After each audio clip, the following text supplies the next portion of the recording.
ভাই ভাই ভাই ভাই না না না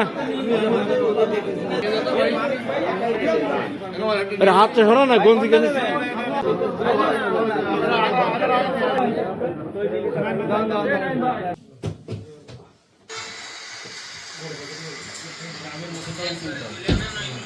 পাঁচটি বিদেশি পিস্তল, 10টি পিস্তলের ম্যাগাজিন, 50 রাউন্ড গুলি এবং 4 কেজি 500 গ্রাম গাঁজা উদ্ধার করেছে।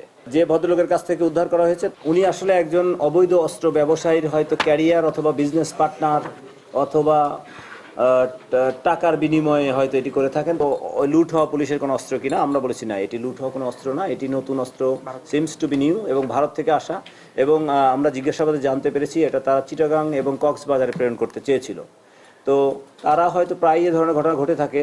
আমাদের গোয়েন্দা শাখা যেটি আছে তাদেরকে অত্যন্ত কার্যকরী ভূমিকা রাখার জন্য আমরা কাজ করব ইনশাল্লাহ। আর আপনাদের কাছ থেকে আমরা এই ধরনের তথ্য চাই যে কারা এই ধরনের ইতিপূর্বে অস্ত্র নিয়ে ডিল করেছে বা অস্ত্রের ক্যারিয়ার হিসেবে ব্যবহৃত হয়েছে অথবা অবৈধ অস্ত্র কখনো তারা রেখেছে।